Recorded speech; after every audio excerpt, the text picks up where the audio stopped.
work that we're doing here is not going to stop when it comes to these type of discussions. It's going to be for us and by us here on this platform when the media is telling us to look the other way. Your support is what helps us move forward. Join patreon.com/like it or not. Help us grow. Like it or not, y'all. 2023. Y'all know what time it is. It's time for Like It or Not. With Rebecca Azor. Let's start this damn show. Yes, it's time for Like It or Not. With Rebecca Azor. Let's start this damn show. Like it or not.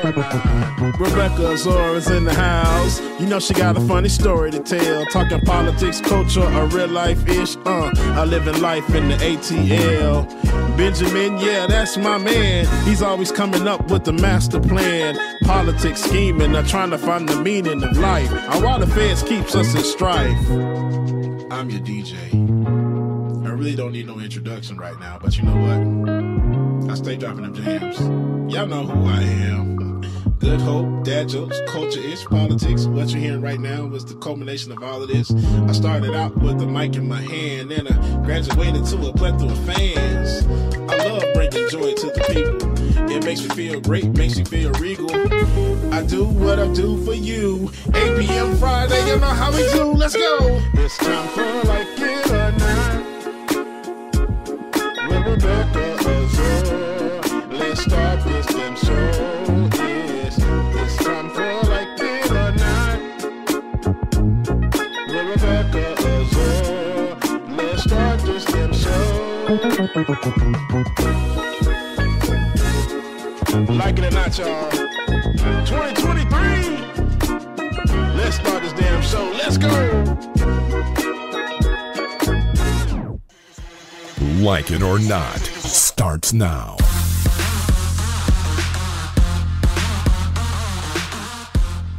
I need to say politics and prayer. It's all in there. 10 a.m. Saturday, you know. That's gonna work. Hey, wait, can you hear me?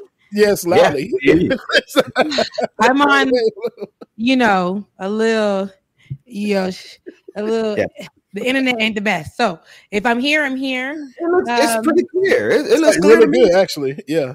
Okay. Shout out to the box. That's what it's to the box, right? Wi-Fi. I'm glad to be here. Whew. Good morning. First of all, sorry. Yeah. Welcome to Like It or Not, where we're free to tell the truth and not care who doesn't like it. Absolutely. What's going on, Rebecca? You seemed a little winded. Like you had a go here this morning. You know what I'm saying? My internet off, so I had to utilize what the people. Would y'all learn how to lie professionally? I don't think it's lying before. Okay. All right. Well, my internet is off, but at the end of the day, you're supposed to say the internet's down. But I'm here because at the end of the day, I was at the place that I was working at. They left the hotspot thing, and I'm utilizing that. And until they shut it off, here we are. For such a time as this, God is good. But what we will celebrate, yes. What we will celebrate is the fact that your girl has no more precancerous cells in her body. After 6 years of testing positive for that and surgery and constant doctor's appointments and biopsy and coloscopies or whatever they're called. And, then having them tell me I have to get another surgery. And I had to pray against that. And I asked them to give me 1 year. I said, can you give me 1 more year and we can see? And finally, come on, y'all. Finally, hands up in the chat room. Throw them hands up. I got my test on Tuesday, actually, because I was waiting for it on Monday, it didn't come. So I got my test results back on Tuesday, and I was on the phone with my best friend, and I said, and for you guys who have been following, Like It or Not, y'all remember when I got my first diagnosis. Y'all were with me on air when I was in pain and I had to go to the hospital. So y'all know this thing has been going on with me for so long. So this is such a big deal. I know for some people like, why is it such a big deal? Y'all, Y'all know when they're telling you that you possibly have this, and you have a higher chance than anybody else to get this, even though it's rare. Even like you may not be able to have kids, you may not be able to do this. All of that. You may have to get another surgery, which will limit your chance of having kids in the future. Whatever. And I said, not this time. I'm not doing it again. Ben, you remember? I didn't even know what I was going in to go get at the doctor that one day. And you called me on FaceTime to see what the stories is going to be for the day. And I went into a doctor's appointment and I just burst out crying because I'm like, these people just injected the longest needle like in me. And I didn't know this was going to happen in the pain. And I just cried and you let me cry because you didn't even know that was the call. And I just cried. But I can say after all of that, my best friend was on the phone with me at the time. I'm like, girl, I just got these tests because I'm so used to saying the same thing over and over and over and over. And my best friend was on the phone with me and I said, girl, I'll check the test later. She's like, I'll check the results later. She said, no, Rebecca, open them now. I'm going to pray with you first, but open them now. And she prayed with me. And after she prayed with me, I opened the test and that was enough for me to shout right there. Right there. Negative on there, friend. David, you already know it, David. Wait. Did you shout around the room? Did you run around the room? I had to do that victory lap because I said, oh my God. Becca, that cancer diagnosis was under the blood. Go ahead. Under the blood. David, that's under the blood. Under the blood. That's the cue for the church. Because I saw it in the chat too. So under the blood. You had it last night. There it is. Come on. How about hot spot faster? Under the blood. Jesus, you can cover me. Under the blood. Cells is in the morning when me wake up. And the blood that Jesus me take up. And when me feel like me, I go break up. Put the blood on me face just like a makeup. In the morning when me wake up. Yeah. And the blood that Jesus me take up. And when me feel like me all break up. Put the blood on me face just like a makeup. Under the blood. Hey. Under the blood. There you go. Jesus cover me. Under the blood. Jesus, you will cover me. Say, under the blood. Under the blood. Under the blood. Man. Hey, he did the whole the whole thing, baby. I never noticed that part. He did the whole thing. Listen, in the Caribbean church, we're gonna wine pon the thing. We're gonna wine the way it's not bossing red. Okay, under the blood. Oh, man, that is great. Becca, okay. Becca, I am so happy. So I'm celebrating with you. I had the best news. I do remember the beginning of this journey. Like you mentioned, you were on your way into the office, but you had to stop by the doctor's office first. And has it been 6 years though? It's been 6 years. That's crazy. And I didn't even know for myself that at the time, like, okay, oh, hold on. But it's been 6 years. And I didn't know for myself that at that time that my life would change in that way. I have a forever scar on my body from surgery. And when they went in for one thing, they found another thing. And I remember doing a show in that year of 2017. I was doing a show. Ben, his baby was about to be born. I think your baby was already born, so you were on leave. And or something like that. It was something of the sorts, but you were going to a lot of doctor's appointments because your wife was at that time. I literally had it where I was on air and I can hear something in my body shift and break. And I said, dang, this pain is killing me. But I know I'm the only person here with the two producers and I have to help carry out the show that day. And I asked them, can I go? They were like, no. Like, I remember her telling me, yeah, I had something similar to that. I had surgery, but it's different when you're rich and you have medical insurance. I didn't know that I was going to need a specialist. I didn't know that I was going to have to go to doctor. I didn't know that I was going to have to get second opinions. I didn't know that was going to be my life. I didn't know that. And so with that being said, I remember the pain was so bad. And I tried to walk out to my car that night and I almost didn't make it to my car. Then I went into my house and I couldn't make it through the door.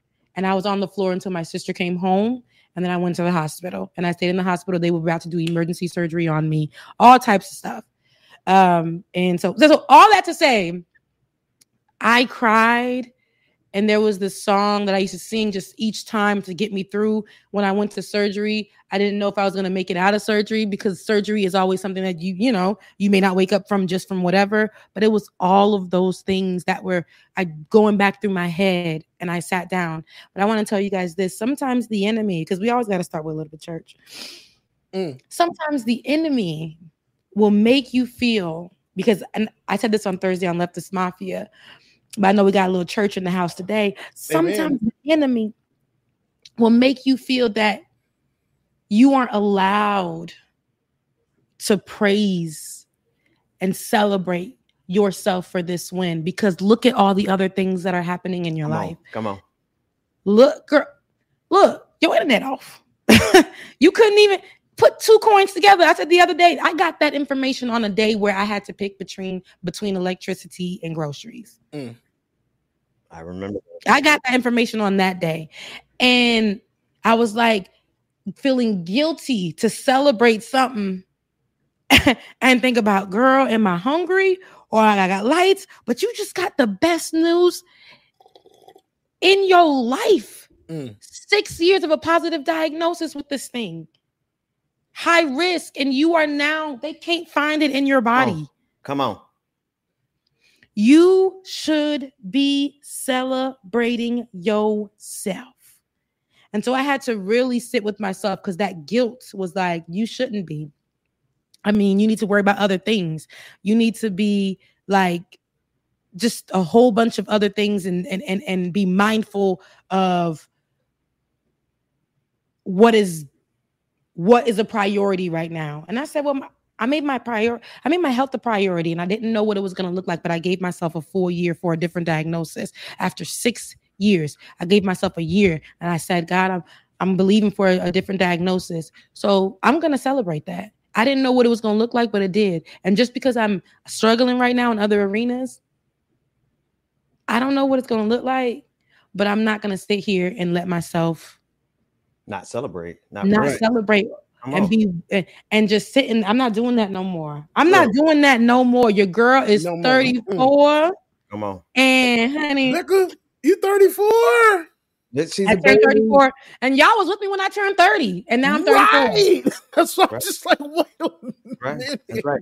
Rebecca, you listen, God is good. Something that Candace Owens doesn't know. God is good. All the time.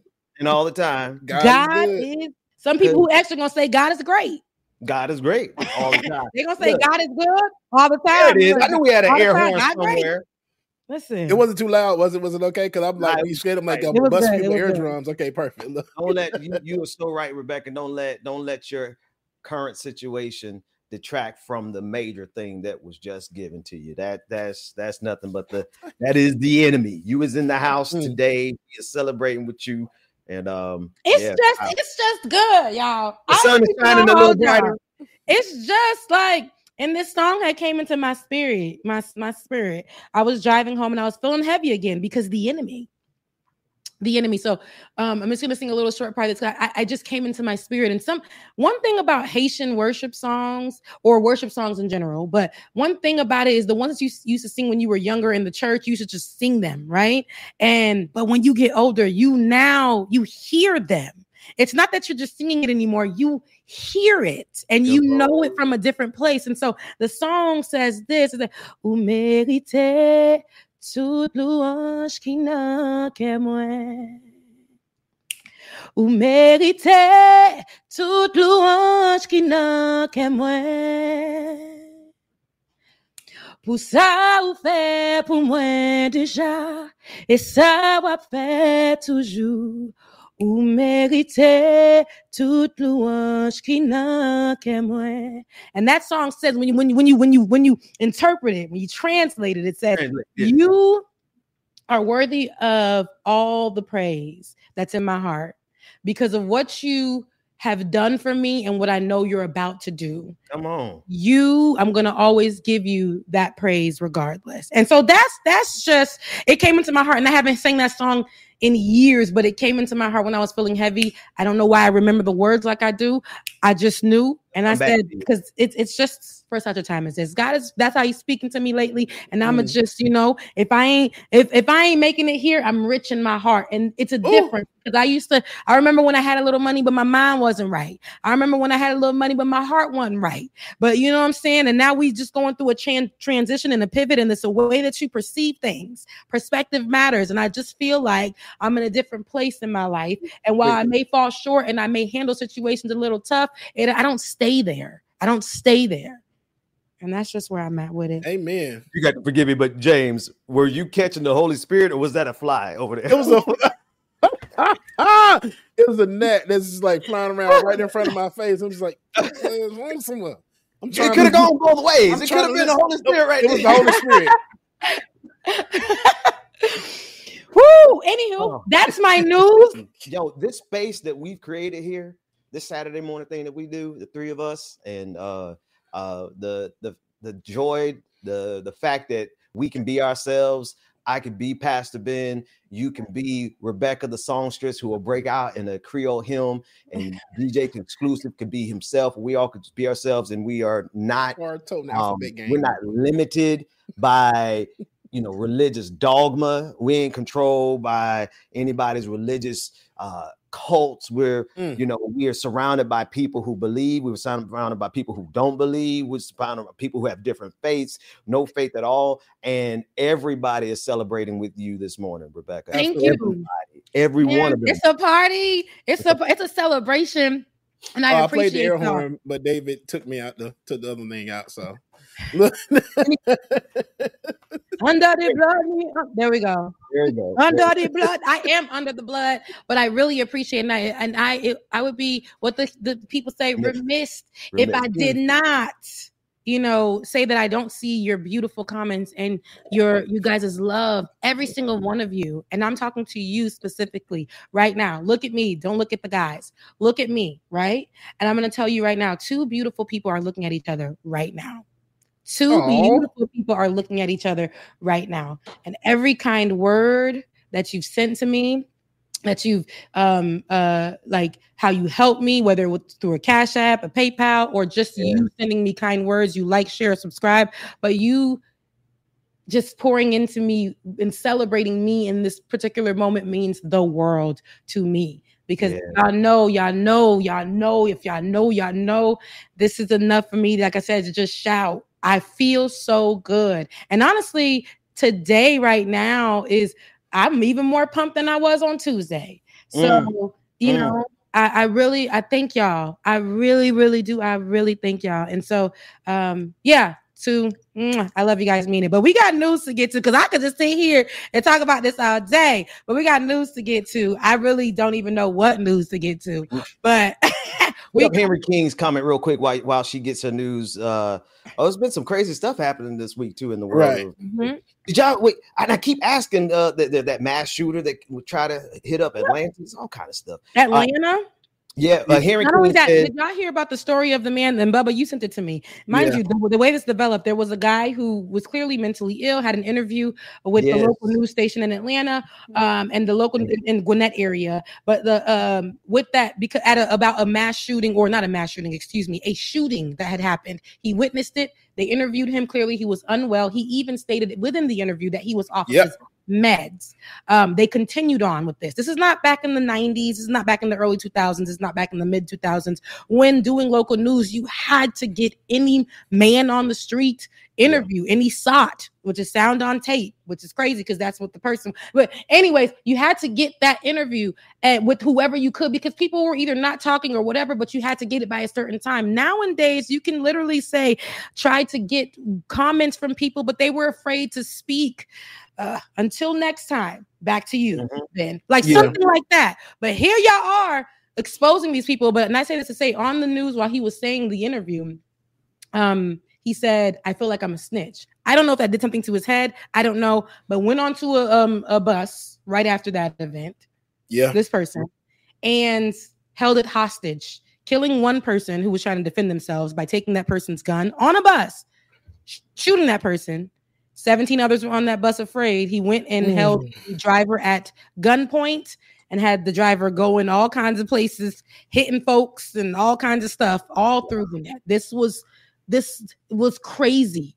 And this happened. And I just think about the person that passed away, but also I think about mental illness and how that is a thing. And here we are, because I done talked about it on last week's show. I talked about it on Thursday, but men and mental illness, which is not making an excuse for what that man did because it was wrong, but not being aware of it. Those news people, those reporters should have been aware of it and not being. You all right, Bubba? I just got a text message, but I want you to finish your story, and I'll tell you who the text message is from. And once I do, I think y'all will be surprised. But finish your story, please, Becca. Okay, look at me. I'm talking about something serious here, my brother. Yeah, and when I tell you it just came through, Becca, you're gonna be Continue, because it's gonna be blessed. I feel the blessing. No, go ahead, Becca. Especially because I had input for this story too. So when I just went down and saw this, I'm just like, oh Jesus. Oh. Well, all I gotta say is this happened for real. This was, I think, on what was it, Wednesday? Like Tuesday, I think it was Wednesday. So, but this all happened, and I think about men's mental health. I think about men's mental health very often, and so, especially because it's Men's Mental Health Awareness Month. So, because people aren't aware, because of how men are perceived, specifically people in Atlanta, the culture of it has usually been, you go to 5 Points back in the day. 5 Points is really exist now, but you go to 5 Points back in the day, you see a lot of people with mental illnesses there, just people laugh at, put on camera, whatever the case may be. And they can be dangerous because there's no help and assistance for them. There's no health care. And they're not encouraged for that because men are supposed to be a certain way. That's right. So if you are getting, you are less than a man.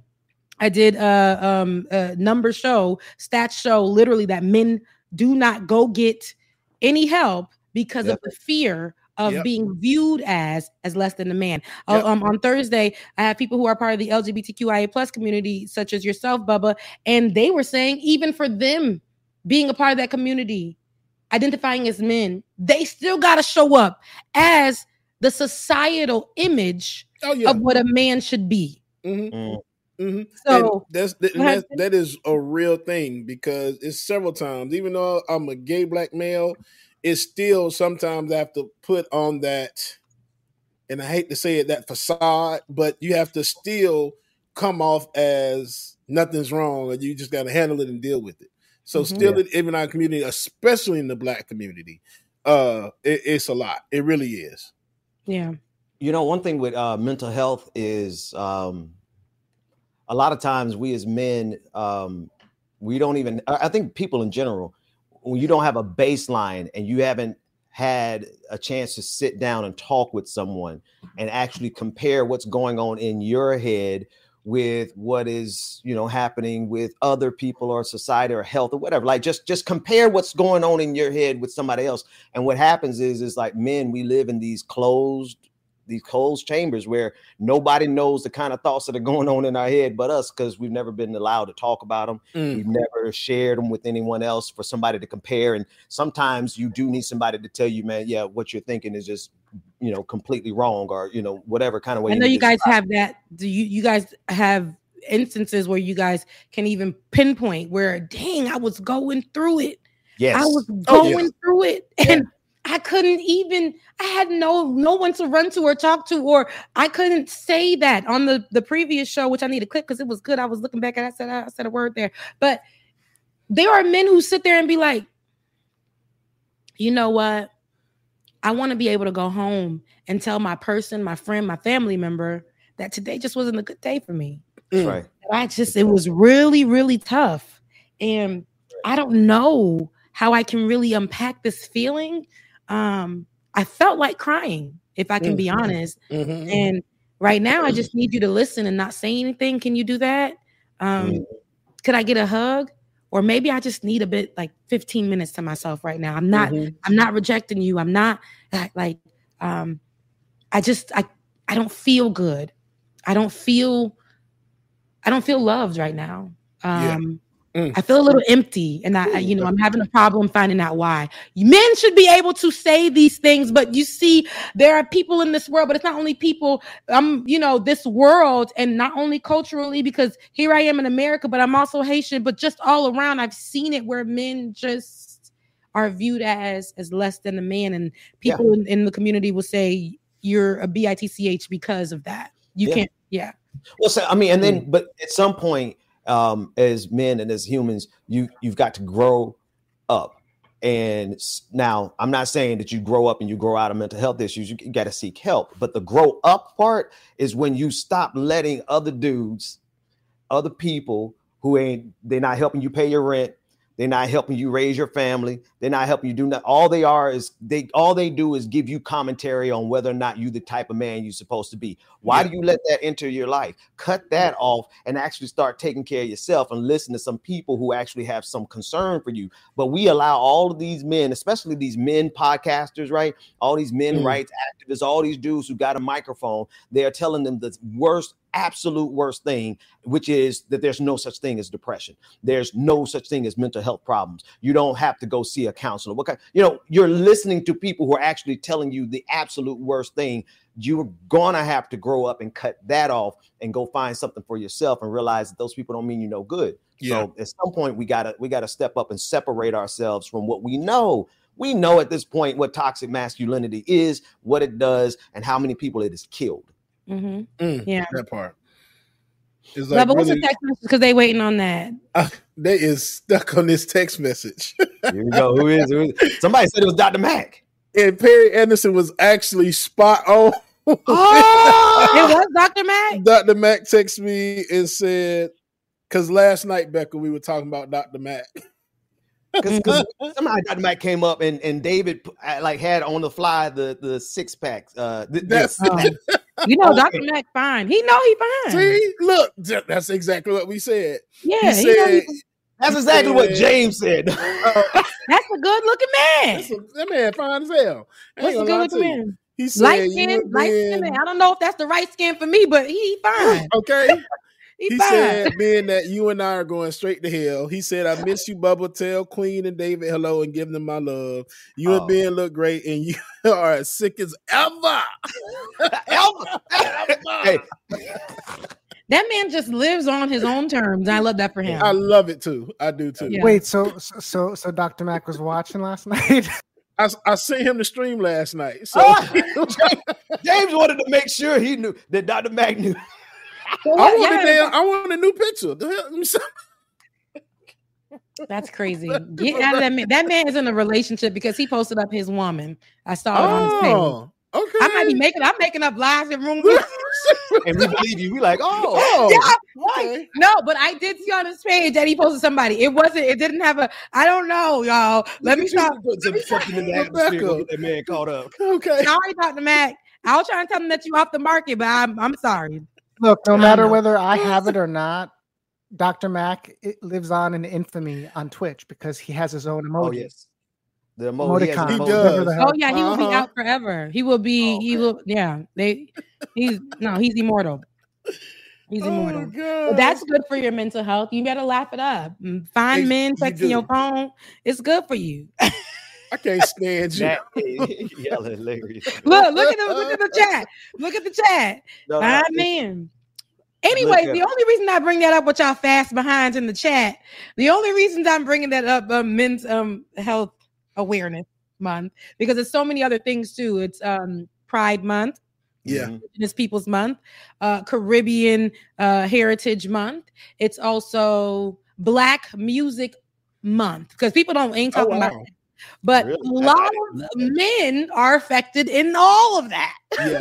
In all of it. Mm-hmm. Yeah. So, you know what I mean? Like, here's the thing, y'all. Happy month to all y'all. Whatever you're celebrating in this month, happy month to all of you guys. But when I know, you have the female hoteps who the female Dr. Umars who may be like she's doubling down a little bit too much on men's mental health, because I know just like Father's Day is coming this weekend, because I bet all y'all forgot. Did you remember?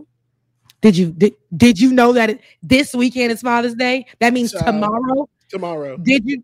Exactly. So I say that to say, men are naturally going to be bypassed. Yes, they may rule in other areas, and we can talk about that. We will talk about that. We have talked about that. But men, just because of those things, the patriarchy in this country that is built, men still deserve to have a safe space to land, because as I said on last week's episode, you have your Peter and you have your Judas. Peter you restore, and Judas you let go, right? And we're talking about the Peters of the world when it comes to those men. So, Becca, you just be rightly dividing the word in the middle of a political show. You do what you do, sister. Do what you do. My goodness. So with that being said, I love y'all. And I mean, I told, the guys on Thursday's show, I love them. And I came here, I wanted to tell you guys that I love you. Every man that I see, not every man. First. Let's just love y'all over there. Love you, home. This is home. All right.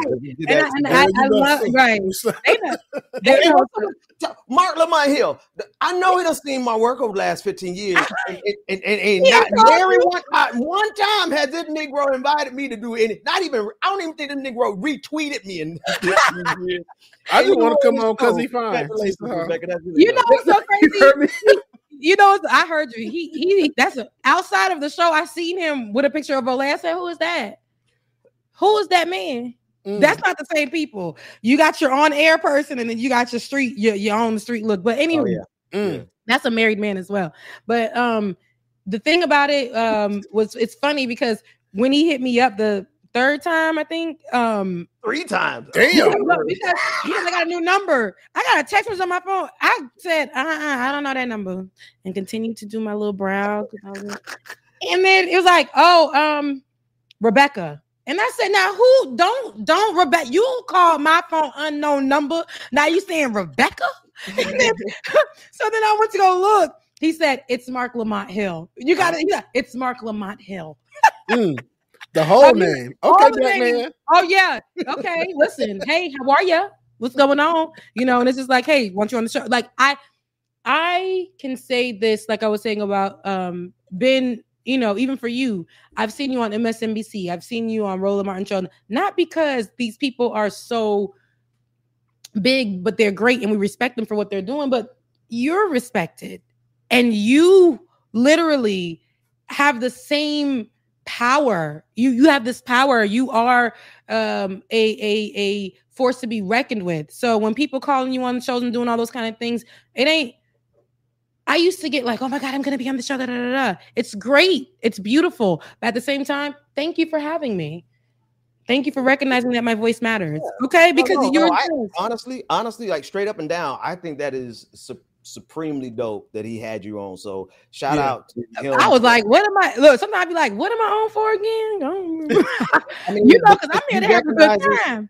Rebecca, he recognizes so does leftist mafia. So is everybody is starting to recognize the power and the authority that you got, right? The skill set that you have. Now, I just want to put on the record, I saw it first. No. That part. And what it is. If I'm gonna be real though, that tall white man in Atlanta who brought us all together from That's true. That's true.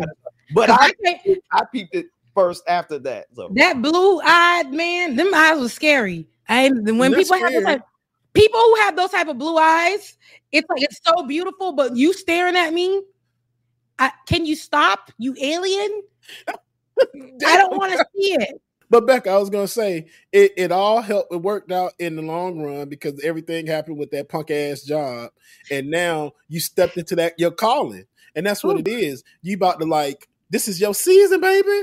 All the other stuff. I know you stressed out, and it might be a little worried, but I know you got this, and you doing big things, and now you have the time to do bigger and better things. Let's get it. I'm so happy for you. Yeah, thank you so much, and I appreciate that. And that's where I just wanted to be free. See, we thought that being free was going to look a certain kind of way, but it may not always. It just don't always look the way that we think it's going to look. But I'm just so grateful. I'm grateful to build relationship in this space. I'm grateful not to be only recognized by these people with great big shows, but just by you guys, the supporters, the viewers. Yeah. You guys see me, and y'all been seeing me from day one. While Ben was seeing me, that blue-eyed devil, tall man, interviewed me, and he was talking about how beautiful my hair was, and then he was shocked when I started speaking another language. He said I was exotic. I was gonna say, that's the word, exotic. Wow. Remember, he said, you're exotic. We need you on the show, right? Yeah. So, but because he took a chance on me, and I didn't even know, guys, this is a girl coming out of getting her master's degree. She's already degreed up, but I lived such, Ben, you know this, before I honestly got to like it or not, where I had to, my free spirit, because I'm a free spirited girl naturally, but I was so free spirited that I didn't care where the wind dropped me off. I'm gonna unpack there. If I had just the shirt off my back, I wasn't part of a particular circle. It was just like whatever is gonna be type of thing. And I moved to New York, and I'm like, New York, Right. Okay. And then New York, as soon as I did that, I got sick when I stepped off I got sick when I stepped off of that damn train, but I still made it, something, while I was there, and have stories about that where people took a chance on me then. They may not have ended well, but they took a chance on me then to let me know I'm bigger than what they're trying to keep me as. Yes. And so each time I learned something, but I love that while I can be a free spirit, and that's great because I'm always going to be that. But I love that I was starting to accept community because I didn't do that before. And so when I got here and when I met the blue-eyed devil, and when he brought me to that office, and I had my own office inside of this place, this warehouse, and all those things, but that was my first big girl job. I had just graduated with my degree, and I worked in the news. I was offered at the local news station, whatever, but this was my first master degree job, and he said I'm good for it. But I knew just how to be a professional journalist. And at that time, I had just studied to be a digital journalist. So now Ben is teaching me the way of politics, because as a journalist in itself, you can only be a certain kind of way. Straight ahead on News 20 at 5, we have Benjamin P. Dixon on the street now with Mr. Williams, I believe it's Mr. Williams, and they're going to give us the latest on what's going on death row. Like, that's it. Death row. Other than that, like, that's all we were supposed to give.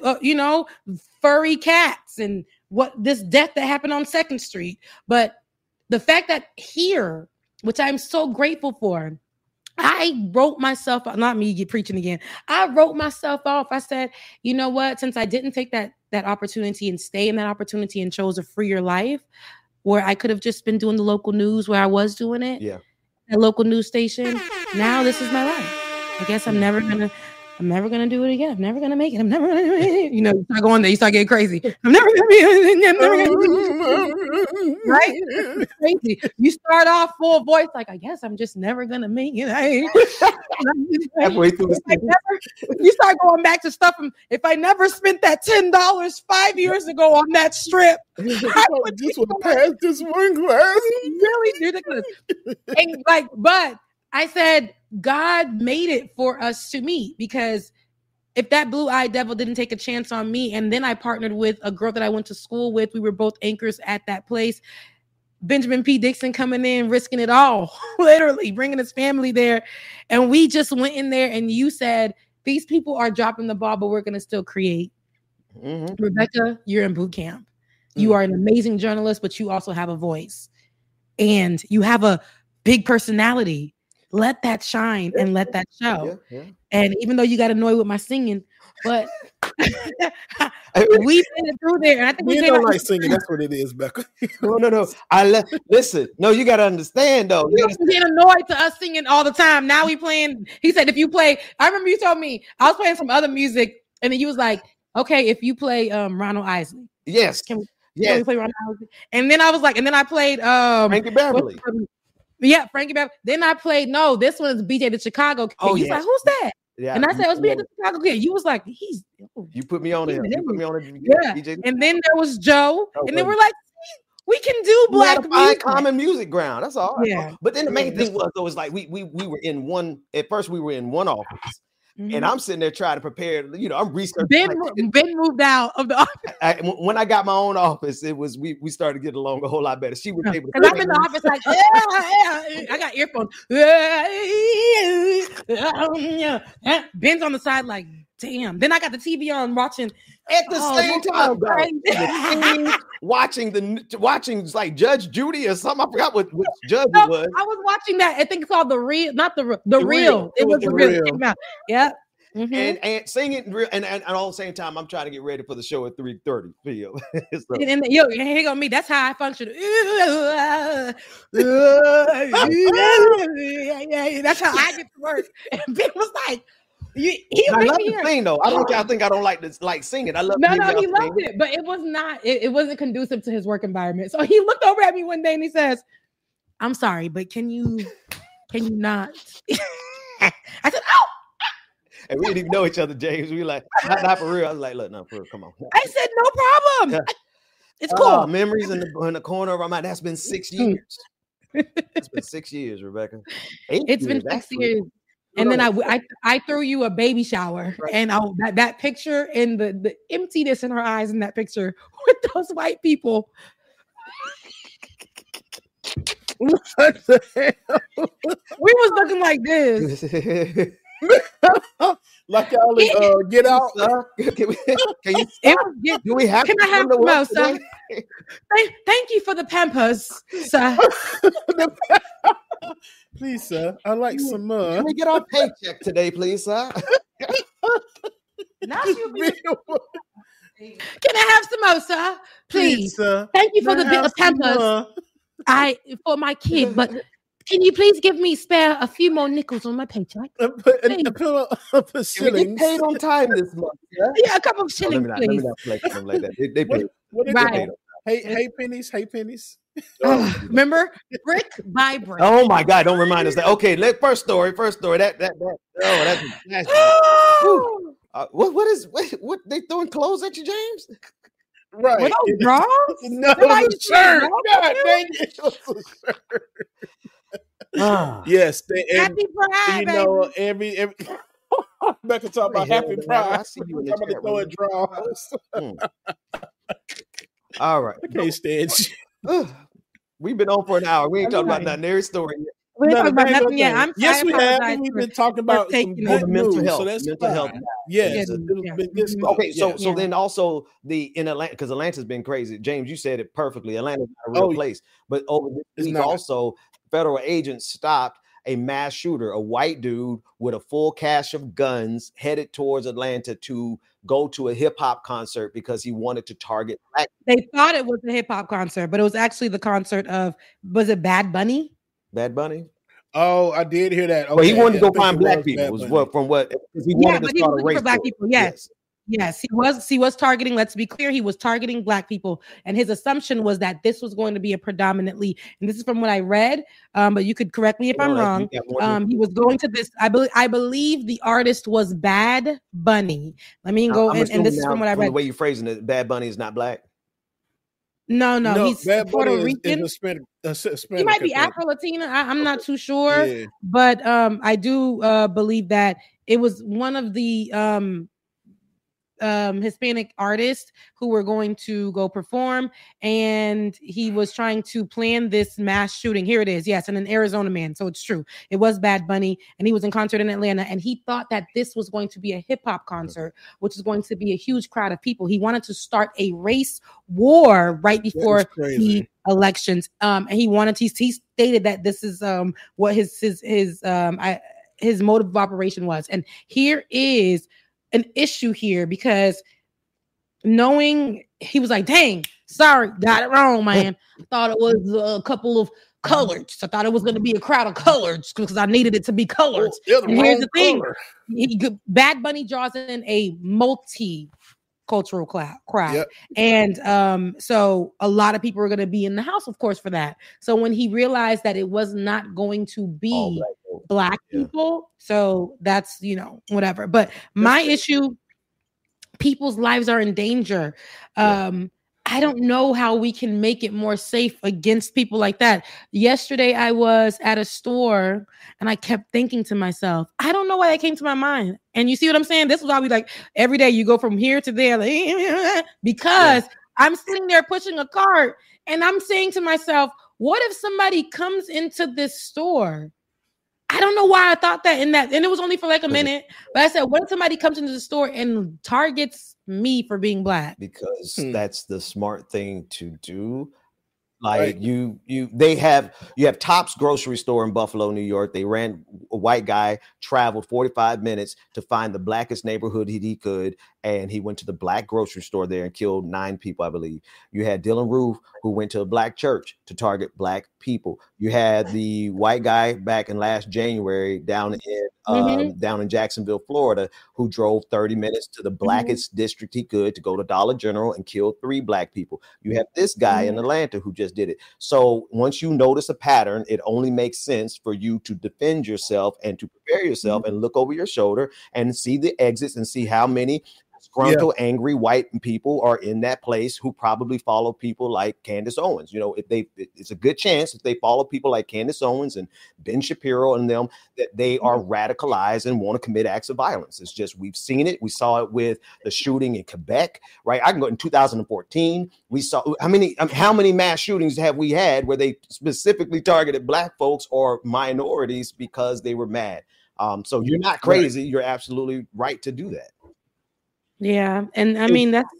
Go ahead, Bubba. I was about to say, I don't know about y'all, but it's almost like whenever I'm going into a crowded place or a store or something, I'm constantly, before I go in or while I'm in there, I'm looking over my shoulder, and even when I walk in, I'm looking for where the exits are. I'm like, okay, this is an escape route. I can get out this way. I can get out that way.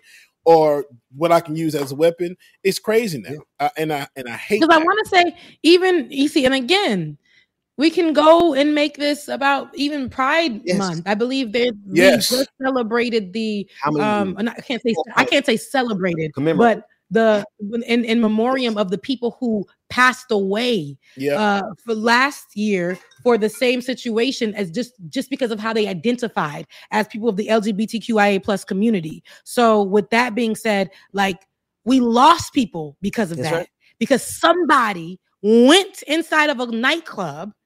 And how many 40 people at Pulse nightclub? I think it was 40. Because of how they identified, because of who they were, because of who they are. Okay, are we serious? Thanks. This is why you fear Bubba, because they may look at you as a Black man, and then it's going to hurt them even more to know you're part of the LGBTQIA plus community. It's problematic to these people that we are not white, that we are not blue-eyed, that we are not people who we just are who we are. But the fact that he wanted to start a race war, that's what they want right now, and to influx that so people can. That's crazy. It pushes people towards Trump, former President Donald Trump, and they'll be outside again. We'll get the replay, because in this country, you would think this was they tell us to forget about slavery, and you would think the actions of the people were not like their ancestors, and it is. They're out here. It wasn't too long ago where I was sitting with you, Ben, and covering the news, and we were talking about people outside with tiki torches in the name of Donald Trump, going towards people's houses and threatening to burn down communities in the name of Donald Trump. Also, people who were, till this day, if you go down and back at the crib in Palm Beach and drive under the bridge, they are still holding up signs. They've been holding up signs since 2020 in the name of Donald Trump. Police officers in the name of Donald Trump. That thin blue line. Remember that season of the thin blue line? And they created this whole commercial. This came up on my timeline where I did a story about them having a association to protect them, and they literally utilized verbiage that said in the freaking video, and I wish I can go get it.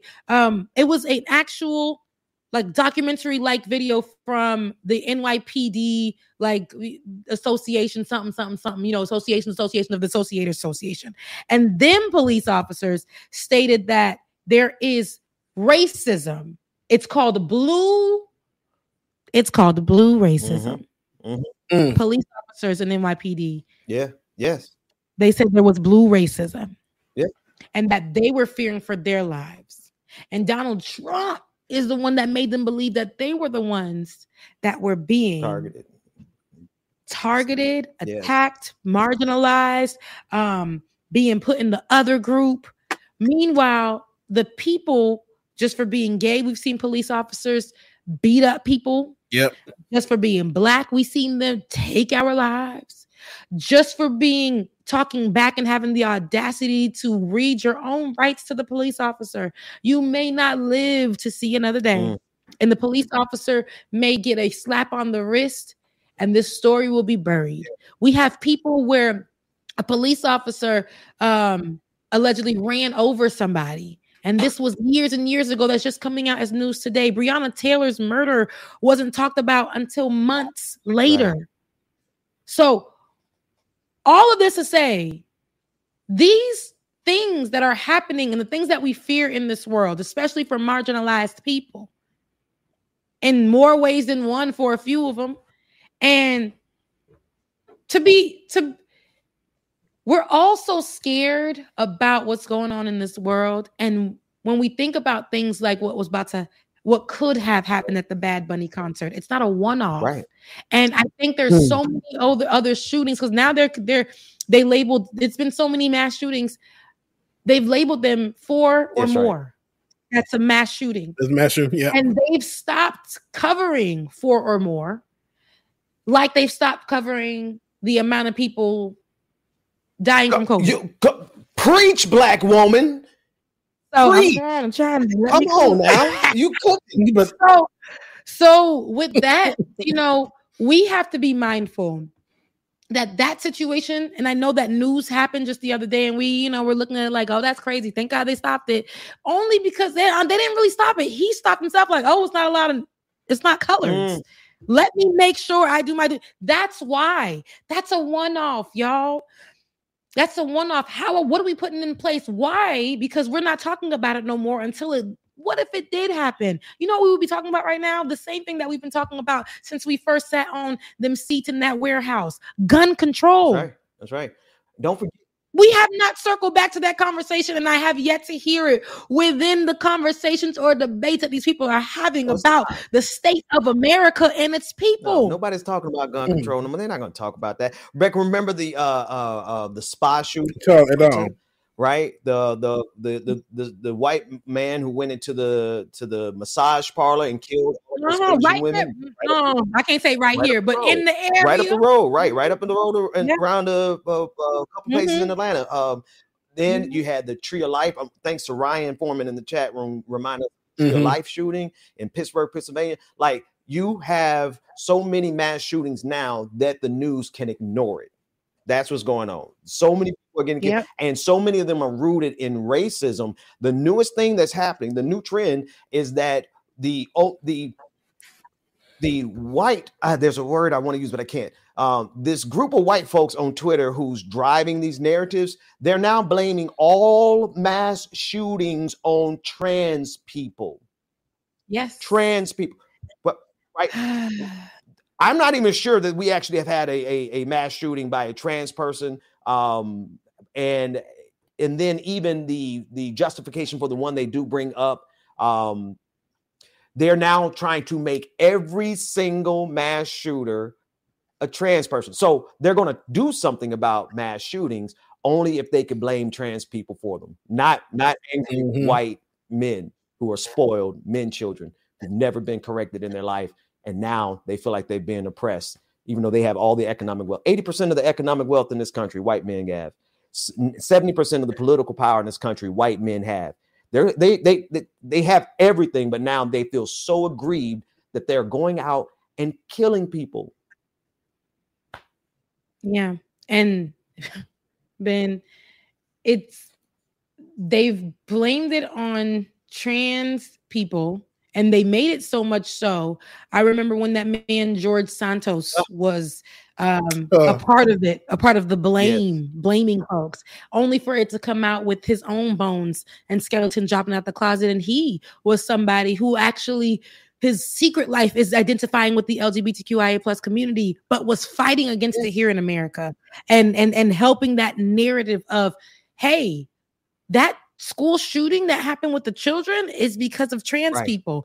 Alex Jones is now paying for what we thought he would never pay for. And that was the false accusations about those Sandy Hook children. Now he's losing everything, every single thing, and crying about it. I hope he's stripped down to nothing. That right there is a Judas. We don't restore that. That's a man that deserves to cry. You're going to cry for every single thing that you stole from those people. Until you do right. Until you do right. You ain't got no more time. So, but I say all that to say, they also they've gone through a list of marginalized people. Remember, shootings are happening because of Mexicans. Yes. Happening because of migrants, asylum seekers. Mass shootings are happening because of Black people. That's them. Yep. They're dangerous. That's what they'll do. They'll go down the line of marginalized communities that they do not want to help, or that they say make them uncomfortable, or that they feel like is a part of that conservative view that they have to stick on, even though they're actually living outside of that narrative, of that box, of that rhetoric. But in public, they have to present as, oh, I don't go with this. I don't have. But listen, each and every one of y'all benefit from abortions. They pay for y'all benefit from living your life as who you want to and been loving who you want to. Black people may be your fetish, but they cook your damn food. Y'all be skipping that little white meal to go down in the little southern parts of town and get you a good hot meal. They've been coming to the black side of town for the goods since the good 1619. Good, all of it. All right? All the things.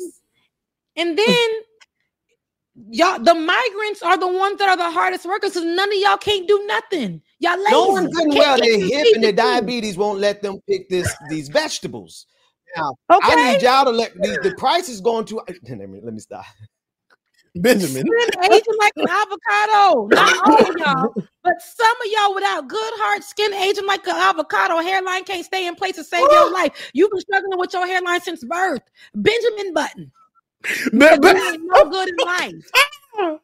Because you ain't no good in life. Sister, you had every plastic surgery on earth, and now you look more skeletal than what you were trying to do before the damn Ozempic. Oh, Becca! You just not a good person. Marjorie Taylor Greene. Ooh, you look like, you know, they say black folks, they love when we walk by, the white folks be like making monkey sounds. Marjorie Taylor Greene, what do we say about that? Unga bunga is what we say about Marjorie. I've seen orangutans. And I can't say you ever seen an orangutan and Marjorie Taylor in the same room.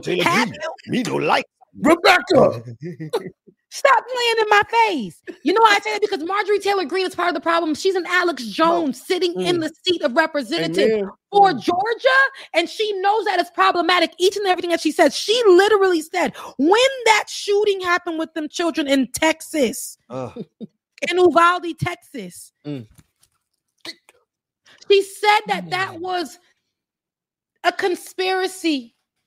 She blamed it on marginalized groups. Yes. She stated that wasn't a real shooting. She pushed that information out. She allowed pages on the internet to carry out these lies in Facebook chats. And people were going with that. And let me tell you right now, I will always call her what she looked like. I gotta tell the truth, and I gotta call a thing a thing. She's out here lying, but I'm not gonna do so. And she's nasty, and she's not a good person. But in America, that's what deserves to represent you. That's a problem. That's because they honestly believe there's and shout out to all the white folks. I met this sister on Twitter named Woke White Woman. And I said we need a whole lot more of them WWWs, woke white women. Like, we need y'all because there's a whole subset of white folks right now who are so deluded in their thinking that they think that Marjorie Taylor Greene is actually qualified. They think that she is a great representation. And if that's the best whiteness can do, I know it's not, but if that's the best whiteness could do, we should have replaced y'all a long time ago. That's all I got to say. Long damn time ago. Yeah. But they're the problem because they're gonna pin everything on every marginalized group. And the older that I'm getting, my parents used to say, "You're gonna see when you get older." And baby, I'm starting to see.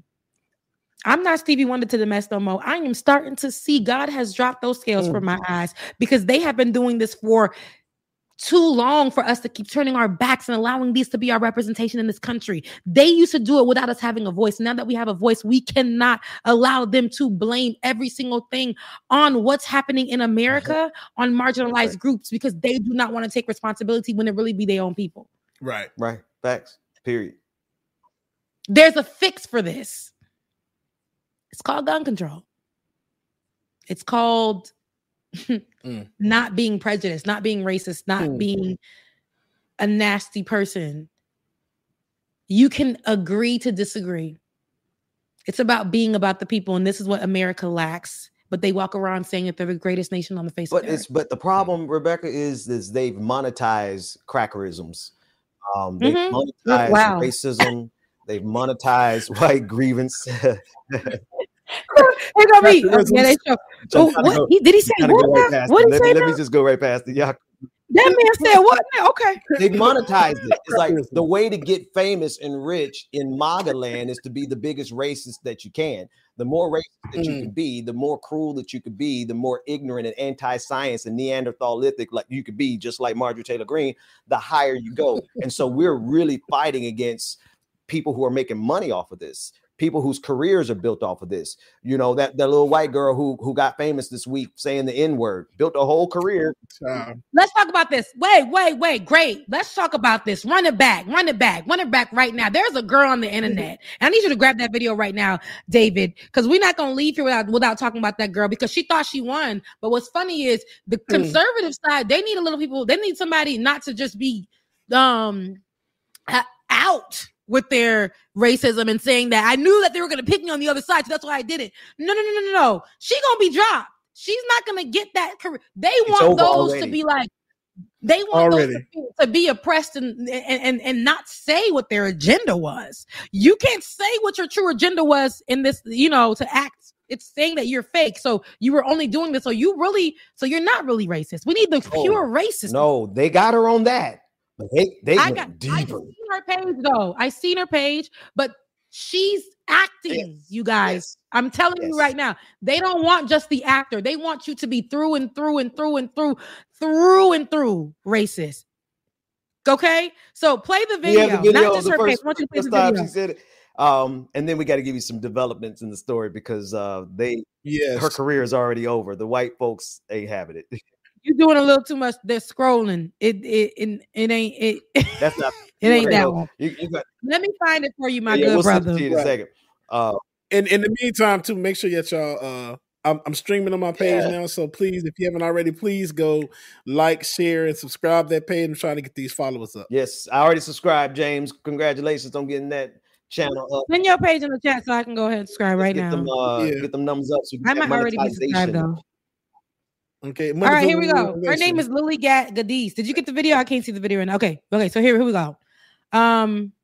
Lilly llddiiss. I'm gonna send you the video right now so you guys can see it because here it is. And I want you to be just so outraged, but I was outraged, but then I wasn't. And I'm gonna tell y'all why. Because I knew she wasn't scared of anything. She's on TikTok. She's a white woman. She used this word. She knew it would go viral. There's a formula for this. And if you can't be dumb. There's a formula for this. Wait. And what is this picture? Yeah, this is, she just put that up. She just put that up. Yeah, this was not the kind of content that she had on her page before. She was saying racist, right, conservative things, but not in full. Now she's in full right now. And so now she's saying this is right now a character. You will not see her after 2 months on any conservative nothing. She's just going to be on the internet. And for these little racists on the internet, on them Facebook pages, them old hags, they're going to follow her. But she's not going to go and be those conservatives are not going to invite her to Fox News. No. She may be there today. She will not be on the chair. She wants to be seated. She wants to be that girl that we don't see no more, the white Tommy. She wants to be Tommy. She wants to be that. Yes. You're not going to be that. Tommy was full on. Tamika, you came out and you said your agenda. You literally said that this was what you were doing. They don't want somebody saying that out there. But here's the story. No, play the video first. It's in the article. Play the video first. Scroll down a bit. I think you made it go. It's right there. It's right there. It's loading a little bit. Just click that play button. Maximize the screen and you just go right there. Click the play button, the blue one in the middle. It's gonna come up again. I can't stand. And you know what's funny about why he's doing that?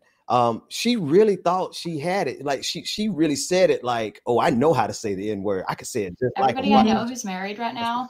They're married to broke ass niggas. And they don't care. We don't give a fuck about your money. I couldn't care less about your fucking money. Okay. Everybody I know who's married right now, they're married to broke ass niggas. And they don't care. Okay, so that was the main video. It's just a snippet of it. So I'm just saying that the way that she said it lets me know that her life before this, she dated men that were black, or she's been around people that were black. It flowed off of her tongue because the people that she was around. She was at some point, what did they call that back in the day? She was acting what them black folks that want to be white. That's what she was acting like. And now, or it was something else. Wiggers. But here she is, right? Wiggers. Because she didn't say broke ass wiggers, and she was definitely a wigger. And so here we are, and now she's using it. She thought that people were just going to pass by that. So it really wasn't her agenda, but she had to play it because she works. Here's the kicker. We're going to unpack this, okay? After this went viral, you know what the internet did? It did their thing. Okay, it did their thing. She doubled down in her response. When she doubled down, the internet did their thing some more. They found where she worked at. And in that job that she worked at, I want to say the name of it, Rolf of the Carolinas in Wilmington, North Carolina. That company is black, female owned. And they were like, hell no. She was supposed to be there as their the business development, marketing, and sales manager at the company. She wasn't there long, and she was working with another company alongside this company. But this company said, we don't know her, but she's representation of us. She's working with a third party that we work with, but she's out. She's out.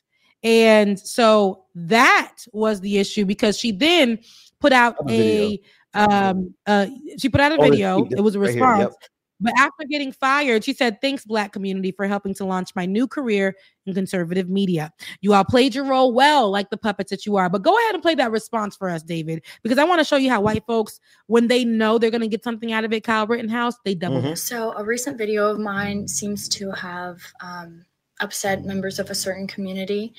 And it is all the backlash just really made Look at her shirt. Just really do a deep dive, like do a soul search. And after all that, I still couldn't find a care. You're going to call us racist? You're going to call us potential Timothy McVeighs? Fuck you. Can I tell you about this guy? Andrew Breitbart died naked on his toilet. That's just something. Let me tell you, God, there is no sleep for the weak. There will be no rest for the wicked. Yeah. She gonna sit here and be looking for stuff because after Fox gets done with them, she's gonna. You see how she changed her look immediately. If you go through her page, she's trying out different looks, trying to see what works for her. For this particular one, she tried to go with what looks racist to people. She tried to do it. She wanted to do, the hair has volume. It looks great. She wanted to wear that American t-shirt. She wanted to do all of that. But she wasn't doing that in majority of her videos. Yes, she was trying to lean in towards that conservative vibe, but she's starting to do this now. Really? She's starting to go. Look at her. Pro-guns. All of a sudden, pro-gun. She knows this is going to pay for a while, but... It didn't. Can I give you the most recent update? Do you know the most recent update already? I hope you know. No, go ahead. So, go ahead. well, this is the third update. David, go back to my link from last night. Oh, yeah. Turns out, Rebecca, that she has a picture of her baby online. And the group that she's trying to sell to, which is racist white men who are lonely and horny, the incels, they're called groypers. They found the picture of her daughter or her son, whatever, I don't know the gender. And they saw that baby had like maybe 1/1000th of brown skin. They peeped it out. They said, no. Let me see those. Let me see that. Send me a link to the baby. They said the baby is colored, and because the baby is colored, keep the baby off of our site because we don't. That's the baby, and we're not putting the baby out there. But they went into they ratioed her on Twitter. She was talking about, here we go. And anyway, this is my tweet. The great crack ring of 2024. They said your child doesn't look. Oh my God, man! Right. I'm not playing with these devils this year. They said your child doesn't look white enough. So how does this help us? LOL. Race mixing L. And then she came back and said, just because your wife bangs black dudes doesn't mean I do. This is the funniest reply ever. He said, I'm incel, you foul mouth bitch. Isn't your baby brown though? And then there they found her. The baby is not white. That was 2 nights ago. It got worse. Now, David, go to her timeline so I could show you the picture where now they're investigating whether or not she's actually a woman. Because they say that she looks like what's her name? Sean Penn? Sean Penn. Oh, once that side of the internet gets to you, they're going to call you a man. They're going to make that. Wow. So now they're saying, is she really a woman? And then there was the last one, David. Then she posted this. So now when they question whether or not she's really a woman, she posts something I guess she thought was a thirst trap. Like now I'm a Cali girl. Now I'm a Valley girl. Now I'm a now look at me because I'm actually a woman. I'm not a man like you guys said. Well, now they said this morning they call her a whore and an op. So like, look, you played yourself. Girl, they scroll up because she said something about the gays too. She did. Yes, she did. At the top, David. You go the wrong way. David on these. This one. This is one. Oh, okay, yeah. They compared that picture. They will find you. I ain't trying to mess with nobody on the internet because y'all gonna get me. Y'all not about to get me. Twitter will work, baby. They will. When I tell you out every god doggone thing. Twitter will get me. She thought she had a career making money off of this exact group. This is the exact group that she's marketing to. These lonely white dudes who can't get none. She put herself out there, and then they even talked about her. What kind of tweet is this? I'm sorry, Benjamin. Did this? Oh wow! This colonizer say that I'm sorry, but black gays are more gay than white gays. Child, what black gays? Anywho, that's a whole nother conversation because white gays is gay. No, but white gays are gay. I don't know what you're saying when you say that. I'm just not sure. But what I do know is that a lot of white gays get their some of the lingo from black gays. It's just, it's just a thing. It's okay. But the fact that she's saying like black gays are more gay is gay. So what's the gay you're talking about? She's talking about that feminine aspect because there are men that still are masculine. They're like, what is she talking about, dumbass? Here I go. Wait. So while we're on the subject, but Bubba, have you seen the part where she talks about six packs being gay? Crackering. She said if you have a six pack, she literally said if you have a six pack, you're gay. That's what she said? Rebecca. Muscles, then it's okay. I'm talking to the men right now. So I think you guys are really worried a lot about your gym muscles and then it's not like perfect or whatever. I don't know what I'm doing with this fucking avocado. But girls don't care. In fact, I actually do not like gym guys at all. And let me explain to you why. So, you know how you guys are not a fan of like fake eyelashes, fake fingernails, fake lips, fake boobs. I don't know, fake hair. I don't know. You know that look. You know what I mean? Well, that's exactly the equivalent for girls with super extreme gym guys, like who have the perfect body. It just seems like, ew, like you're obsessed with yourself. All you do is look in the mirror and you're doing all these fucking contortions with your body. That's weird. You know what I find hot? Hottest guy I've seen in the longest time. It's at the mechanic fixing my car. Good Lord, this man is attractive. He's got like fucking, first of all, he's got like grease on his face. He's got like real muscles from lifting tires and shit. That's what we find attractive. That's feral. That's like base animal instinct. And I'm just like, I could eat you up. That's attractive. So don't be worrying about going to your perfect six pack. It's a little gay, to be honest. Little gay.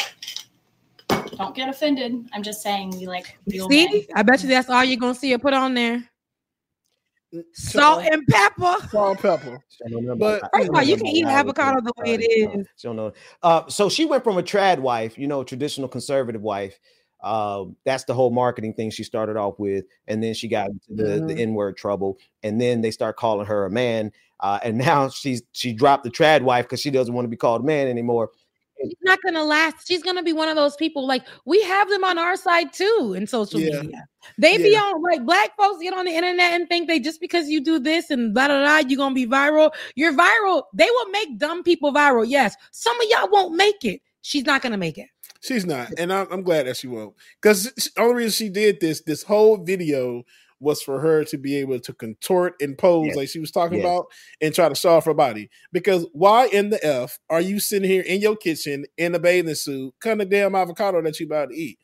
Girl, she didn't even take the seed out. What are we doing here? Did you even wash your hands? Nasty. No, and she only put salt and pepper because I like to eat avocado too. I'll cut it nicely, slice, put it in the, put it in there, squeeze a little bit of lime. Might be lemon. It just depends on what I want to go for. I put a little bit of tahini in there, right? If I want to do it real nice, I put a little adobo. I don't like to use salt per se because it's I got high blood pressure. They still say that accent seasoning might give you high blood pressure, but it's a little lower than what the salt can give. And I put that up in there and I let that sit like that. Sometimes I get it, all mashed up together and I put it in and mix it with a little tuna. That's if you want to be special. Make it a nice sandwich. Cut it right there diagonal and I put a place. It might toast the toast like lightly and I put it on there. See, that's that's a meal. And for that man that was fixing her car, she did describe somebody of color.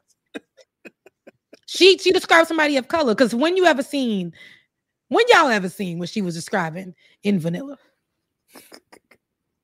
Because they be what like, because they be like, you know what? It's never mind. Rebecca, I just want to just give you a real quick hack on avocado.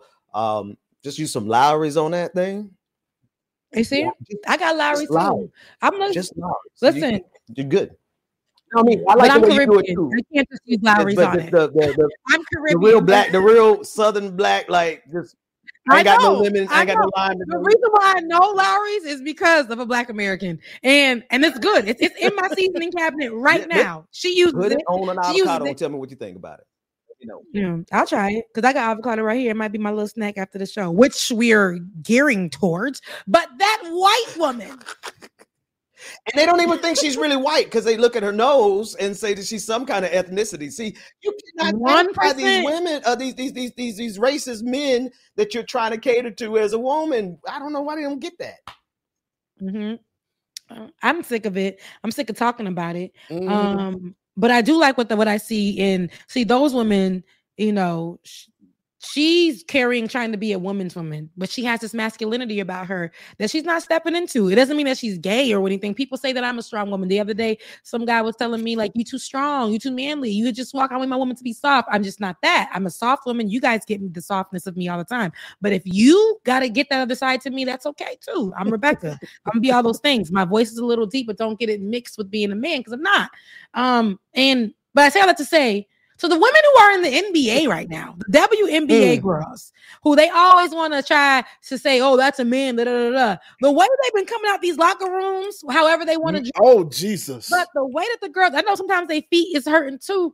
But they coming out there and they're showing, even though like it's not as big as when the guys do it in the NBA, but the girls are treating it as if, oh, you're going to get this look. I'm going to dress. I'm not going to just be walking in here, but I'm going to dress. I'm going to be coming in however I want to look, whether it's a nice tracksuit, my hair is going to be laid. And it's going to be the things that white woman identified in her video, the long lashes, the, might be a wig on that person's head. It might be a nice wrap on that natural girl's head. She might be coming out with her curls. I love that the women that we're seeing, not only are they coming out like that, they're playing even harder on the court.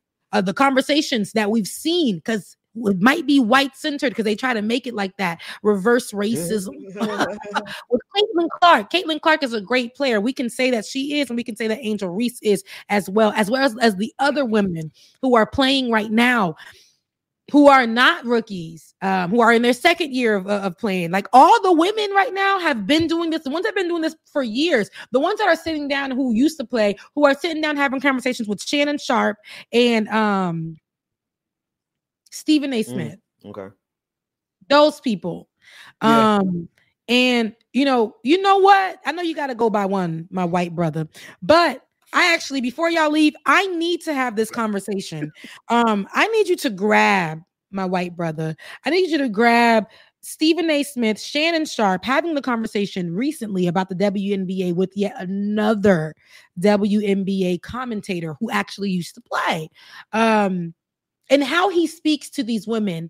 One of them in particular, there was one that started off with him saying to a woman, like, yelling at her. Her last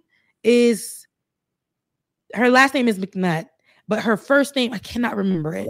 But she's a commentator. Yes, it was. And you guys are children and grow up. But that's how I remember. That's all me today. I'm being a child right now. Because I missed part of it when I heard the name. I was like, what's the last name again, Rebecca? Never heard a name like that before in my life. Okay, I'm done. Right. I'm sorry. I'm done. Happy time, everybody. Let me find the video of Stephen A. Smith, Shannon Sharpe. Okay, they what is it? Monica McNutt. Somebody that's said it. In the chat. Yeah, that's it. That's it. Okay, Stephen A. Smith. And I'm not even going to play the most recent. The alliteration is what does it. She's probably. Let me stop because I'm gonna hate myself for doing that. Bid. Yeah. Look at me trying to get a bit. So she went to go speak on about the situation on that white man show. She went on a few shows, but she went to go speak on that white man's nightly show. The one that dated that the black woman. It was a lot. Look, here I go because I'm Okay. I'm sorry, y'all. I didn't know that we were going to take it there, but you guys brought it to my attention. I found the video. Here we go. Here you go. I dropped this link. Scroll down. It's at the bottom. So what I want to just identify here is that conversations with Stephen A. Smith, Shannon Sharpe, Nah, Stephen A. No, Stephen. You with Stephen A. literally saying, you don't know anything. I got you a job and you're gonna be nothing in your life. The WNBA, like yelling at women on air. We gotta be. You guys gotta see this. But he didn't say it to this particular woman. To this particular woman, she got him together during the interview. She stated, Monica McNutt, right? Monica McNutt. She stated in the interview that, hey, Stephen, before Caitlin, before it was like kind of like Angel Reese and other people have been, the WNBA has been doing this thing. It's just that you haven't been covering it when you could have. And he basically was like, what are you talking about? I've been covering this. I've been, whatever. And she stated, no. You know you could have. And he tried to get her together. And she said, no, you know what I'm saying to you right now. Right? So I know this was like 2 weeks ago because he's also doubled down and gotten even worse in his interviews with women because he told another woman that her career wasn't going to really go nowhere because of how she was covering the WNBA. So let's have let's take a listen on this one from like just a couple weeks ago.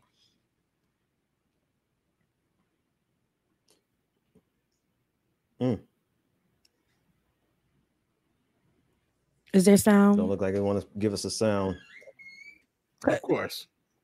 Look at the faces here. Look. And then this white woman in the middle Look at her face. She was so uncomfortable. She kept trying to end it. And, you know, Monica was like, no, I'm going to say what I'm saying. You see? Look at her. Ooh, you see? You see? Yeah, let's get the volume. See if we can get some volume on that. Is it us? We're still not getting some sound. All right. I really want you guys to see this because that passion is great. You know what? I know I got to say it. Yeah, let me see if I can. If somebody was saying no sound needed, you can just look at the neck roll and she need to be going in on his dumb ass. Get some it was only 10 seconds, but that we see if you can find it for me, Ben. What? You know, y'all don't learn. Don't tell everything going on. You know what? She cannot be babied. That's all I'm at. Who talks about the WNBA? Who talks about women? Who talk about women's sports more than First Take? Hello, Stephen A. Respectfully, with your platform, you could have been doing this 3 years ago if you wanted to. Wow. All right, we got to go. You guys. So did you know you're my guy, but who does more than Stephen us? I'm talking to you. I'm talking to you. Wow. I'm talking to you about the this actually was really long, and I wish that we had a better video of it. I'm sorry that we don't, but she literally continues on, and then it ends, and it pisses me off because doing this in front of that white woman, I know it was her segment, her part of the show on First Take, but the white woman was like, let me do my job. Sorry. Oh, wow. Here. And I said, see, now this is a needed conversation that needs to be had when we got that person in the room. Sorry to my white producer. But when we got these people in the room like that, it'd be problematic because you can't. I'm talking to Steven, sis. I'm not going to stop talking right now because this needs to be said because he's a representation right now of how the conversations are being had about the WNBA. And I'm an actual woman who's a representation. Not only did I play, I'm a commentator on it. I give analysis on it. I'm there on it. People come to me for advice. I am hand in hand, hip to hip. This is my world. Right. So when I'm talking about it, I'm going to talk about it from experience. I'm going to talk about it because this is who I am. Stephen A., you haven't been talking about this on your platform, and as great as you expect it to be, you could have assisted that in the way that you can cover it, but your lack of coverage, but you now covering it right now because it is trendy, that means nothing to us. And how he continues to speak to the women that come on that show is still with disregard for their expertise in the game, not just commentary. I play this. It's been my life. Yeah. Y'all ignored it. We were still out here. You know, Stephen A. Smith is adjacent with MAGA land and the men's rights activists. And he's not. He don't have all the very best ideas and ideologies. Some of the stuff he actually believes is kind of problematic, and was probably about to come out in here. Play, you got another clip? Yeah. Let's take a listen. Oh, he has a different clip. Okay. We're talking about them maximizing their great potential. And because we bring that up and talk about what potentially might get in their way, which we do to men all the time, now we got to sit up here and watch every syllable. I resent that. And I'll leave it at that. All right, so let me, I know we got to go to break. Welcome to the world of being a woman, Stephen A., and how you have to dance about your word choice and you have to please everybody and anybody as you navigate your being. We are talking about the world's greatest. How about being a black man? Being black. Hold on 1 second. Have you... So this is what I'm saying to y'all, though, and I know we got to go to break. And we didn't necessarily go there, and maybe we should. There are so many layers in this conversation around the way that it's being discussed. When you no. And yes, Shannon, I know y'all are going to say and Stephen A., I know you just shared that you've talked about the WNBA on your program too. You guys may not have said everybody, but the prevailing sentiment for folks that are just joining the WNBA and following women's sports is unfair to the women of this league, to your point, who have laid the groundwork for Caitlin Clarke to come in and now take it to the next level. That's all I'm saying in these conversations. Kennedy Carter's behavior is not indicative of the entire league. We are still talking about competition where you are allowed to get a little extra elbow in if you are competing and you do it within the parameters of the game. The game is physical. Caitlin is helping to grow the league. These women understand that, but she cannot be babied as a rookie. That's all I'm at. All right. Who talks about the WNBA? Who talks about women? Who talk about women's sports more than First Take? Stephen A., respectfully, with your platform, you could have been doing this 3 years ago if you wanted to. Look at the white lady. Like, All right, we gotta go. But I thought she was froze for a minute. Who does more than Stephen, us? I'm talking to you. I'm talking to you. Wow. Don't do that. I'm talking to you about the power that you have. Okay. This is when we got to that point of it. Yeah, you can pause it right there. But I know somebody said in the chat that the white woman may have agreed with mine. But my thing is, no, it was giving y'all black folks is black folking on my segment. Right. This is my show. Give me back control of my show. But Stephen A, when it was about to be over, was like ignoring her, and he works alongside her more, and was ignoring her to get his point out about being a black man in America. Sure. Now, I just started the show and I said, I love my black man. I love men. And I want forever for your mental to be protected. But Stephen A is a Jew. Not a theater. And so those people who know that they're doing wrong and you try to weaponize their trials and tribulations to get their point across and say, I'm a black man and I'm doing this for the black woman. No. You being a black man in this space and being a marginalized person in this space, but you act in whiteness, my brother. That power show acting you white. Function in whiteness. And so you trying to weaponize that in this conversation or tell me I should be bowing down to you because of that. I'm telling you, now you see what it feels like to have to watch how you're talking about something. She said that this conversation can go into many ways. That's why I brought it there. But let's bring it back to the focus of the conversation. And that is the simple fact that this game has been the WNBA even before Caitlin Clarke. Yep. And that's all I'm saying to you. And that's all. That's all. Like somebody said in the chat, Caitlin Clarke is a Larry Bird of the WNBA. Yeah, I can. I mean, Ryan said that. Ryan in the foreman in the chat room. I mean, she's a great player, right? But let's not be fooled by the fact that there is a movement right now that she probably doesn't even care about. Caitlin Clarke probably doesn't care about all of the whiteness that's out there who's like, oh my goodness, she's the great white hope of everything. She's trying to play the game too. Exactly. She's trying to play the game. The thing is, this is the WNBA. Every day I watch the NBA. I'm watching them Boston boys. I'm watching them boys play. And the way they play, they got a little softer than they did back in the day. Them boys that was had a little bit more melanin in their skin about 10 years ago, because I see a lot of half on the team. We just gonna have a whole bunch of white men again playing basketball in about 5-10 years. I don't know. But where we're looking at, that's besides the point. But what we're looking at today, these girls have been out, these women have been out here playing. Caitlin Clarke is an addition to this beauty of the game. Angel Reese is also somebody of the conversation. There's other girls that I've been reading about that have been playing for a year already and never got any recognition. But all you guys are saying, they were rookies as well. They got pushed down as well. Is it right? No, this is a game though.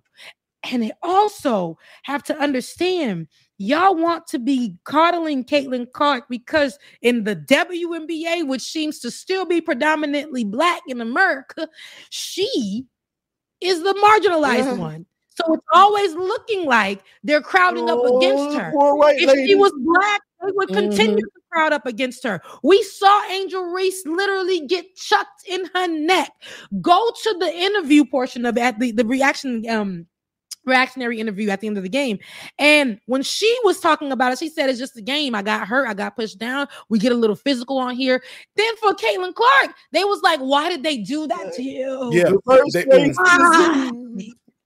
Why? They make it seem like she's the marginalized person, like you said. It's just like, that's crap, y'all. Essentially, she is. She's the white girl on the team, but she can play. She's a great player. She's a woman in the WNBA. When y'all want to talk about equality, just talk about that, because we can go into the unequal parts of it, how she's been treating and how much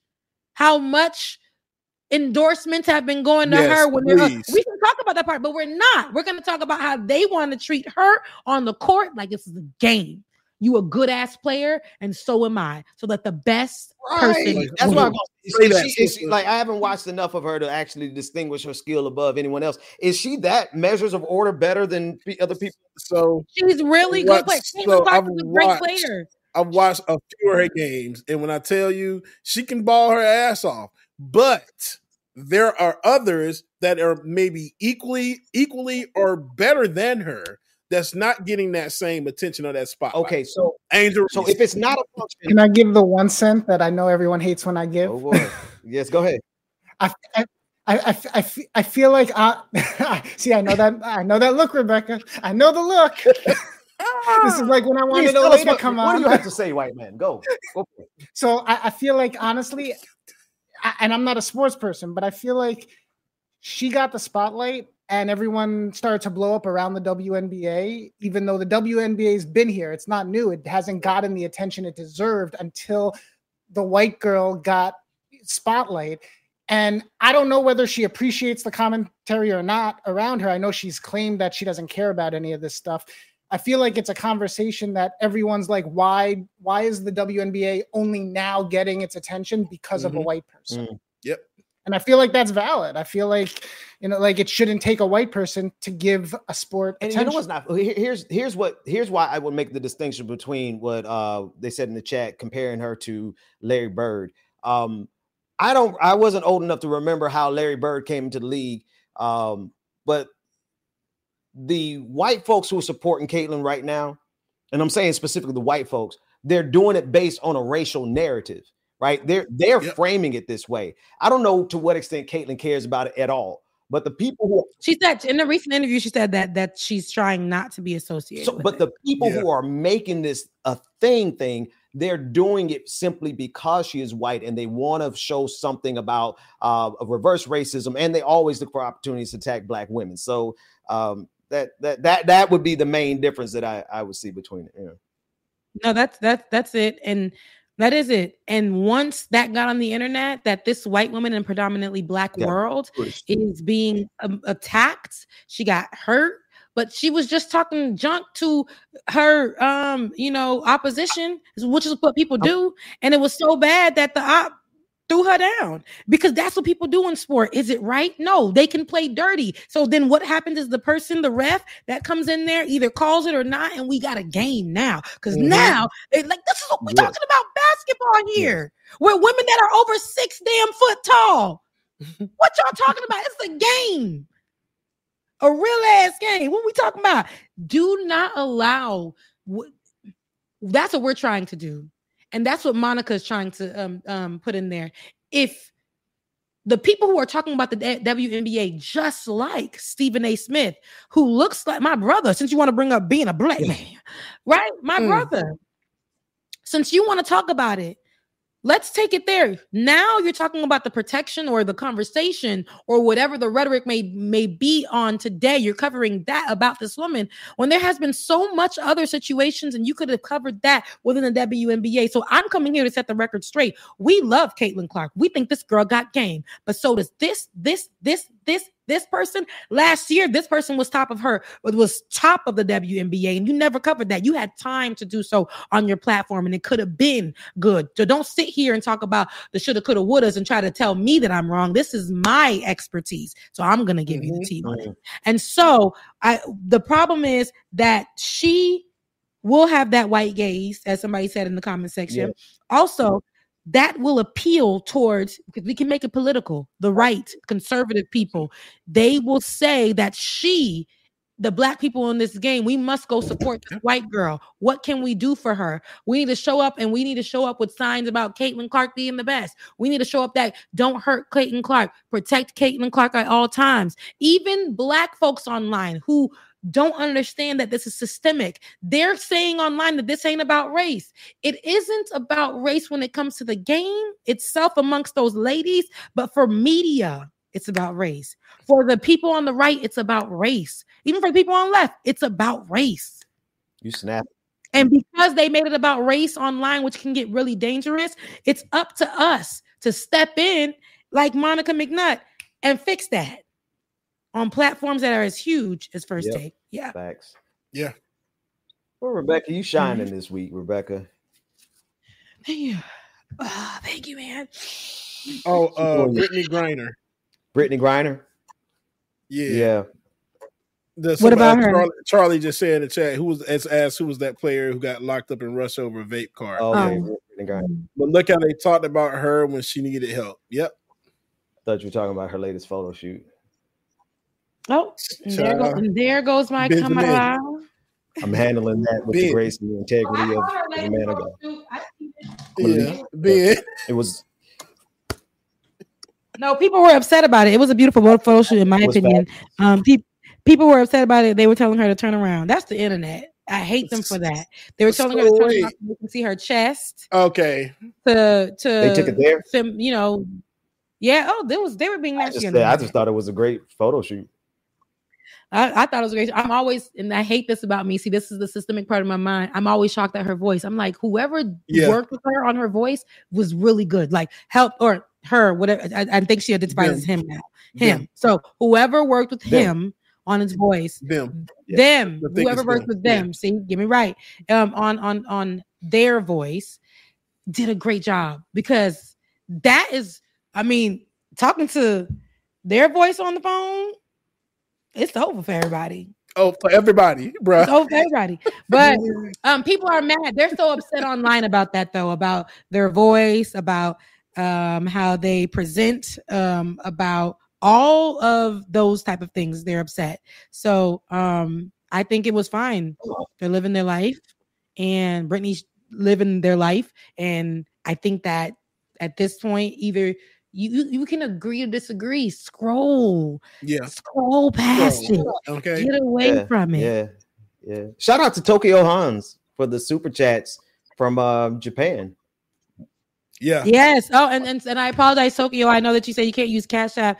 That's Japanese coins. Okay. I think they call them yens. Is it yen? Is it yen? Yens. Because I was trying to figure out what that was the other day. Yens. Okay. I want to go to Tokyo so bad though, and not Tokyo Valentino for y'all nasty. The real Tokyo. Y'all don't even know. I don't know what is Tokyo Valentino. A perfume? Yeah. I just assumed the word. I have no idea what it is, but when I know James enough to know when he says stuff like that. Look it up, Becca. Don't Google that, Rebecca. I don't think that will work out too well if we try to Google that. Go ahead, Rebecca. Well, I'm not Googling it because I'm saved. We're at the end of the show. And I just wanted to say thanks again for all the love, for everybody who has been working with your girl, loving on your girl. Thank you so much. If you can, so I can get this electricity bill paid and the light bill paid and all the things as I'm going through this transition of becoming a full-time YouTuber, right?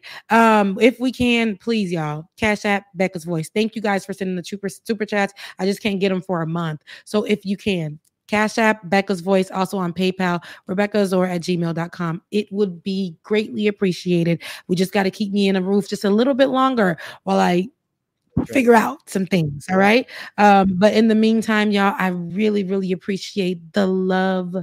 I really, really appreciate it. And I'm going to be celebrating quietly in my house as I clean this house up. It's a mess. So while I clean this place up, look, ain't even paid up, but it's mine. That's all that matters.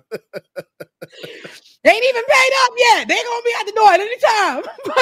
But God. So if y'all can, please, to make sure that I'm here on next Saturday and not at the side of the road, please, Becca's Voice on Cash App and RebeccaAzor@gmail.com. Listen, if you're here as well and you're watching, make sure to support the show at patreon.com/like-it-or-not. Patreon.com/like-it-or-not. That means you love the show if you're here thus far, because we had a little long show and I came on late. So, and everybody, listen, tip your host. Ben, he's not on. He can't find his phone. But Ben, I know they're still giving to you. So once you get on there, you're gonna be blessed. Everything gonna be all right. But in the meantime, y'all, please support. All the information right now is on the screen. Please support. And I love y'all. Tip your hosts, tip your producers, and send us some love. I was saying I want to see you guys during Pride. Y'all didn't do nothing. Y'all didn't send nothing. Okay, send it. Send it. I'm not playing with you. Send the Pride stuff. I want to see what y'all looking like, where y'all going. I want to see the outfits. I don't care if you're in the house with the little cute little outfit on. I want to see it. I want to post it. We want to celebrate you guys. We want all of that. I don't care. all the things that we're celebrating, indigenous people, send us something. I want to celebrate y'all. Caribbean Heritage Month. Send me something. Send me some food pictures of the people that be cooking that good Caribbean food. Black Music Month. People are kind of slipping past that, but it's definitely Black Music Month. Okay. And a lot Black music done made and shaped and did what it needed to do for a lot of people. Elvis would not be Elvis if he didn't steal. Black music. That part. Country wouldn't be what it is if they didn't steal. Black music. Because I love me a good country song, whether it's from a white person or a Black person, but it wouldn't be a genre if it wasn't for Black music. Amen. So you can send it to likeitornotshow@gmail.com. Like it or not show. Yeah, because I would send all the pictures to Like It or Not Show. I didn't even know we have that at gmail.com. Like It or Not Show at gmail.com. I don't want to hold y'all. Go ahead, Bubba. And then as I say, also send me your coming out stories. I want to do a show on that one day as well, too, where I can share y'all coming out stories, because I know how my coming out was. I want to hear how everybody else's was too. Send that to the email as well, too. That's good. Oh, that's I watch that. Okay. I like that. Because I like to know. Because look, to be in people's business. That's what I want to know. Right. So and what your mama said? Exactly. Because when I tell you, my daddy blew my spot up. All my spot. He done told my mom, like, I thought I saw Bubba at the gay club. Like, what she was doing down there? No. The whole story. I love to get into it. Why was your dad down there? Was he watching you? Was he following you? Okay.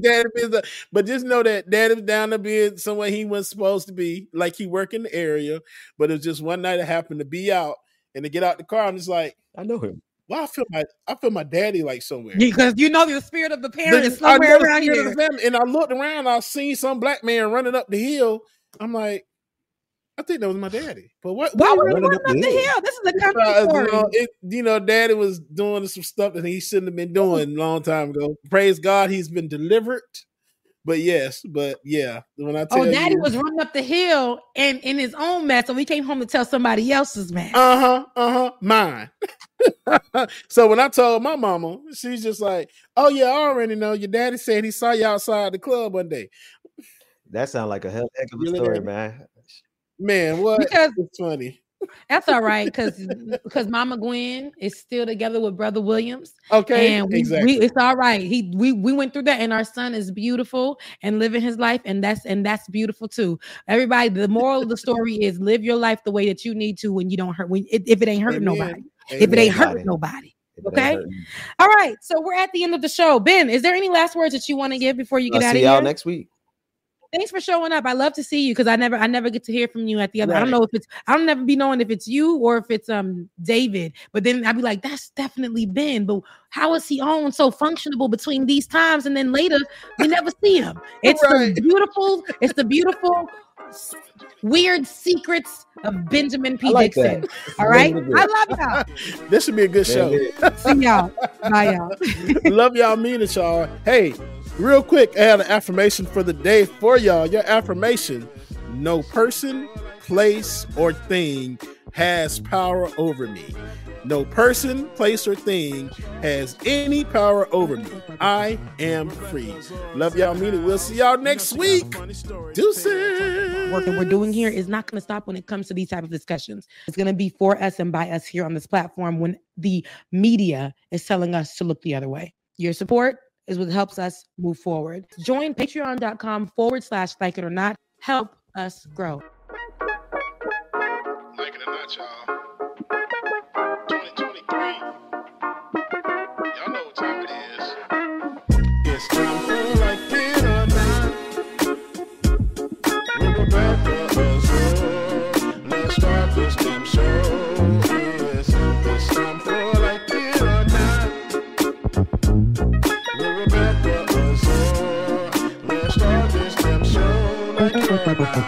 Rebecca Azor is in the house. You know she got a funny story to tell. Talking politics, culture, or real life ish.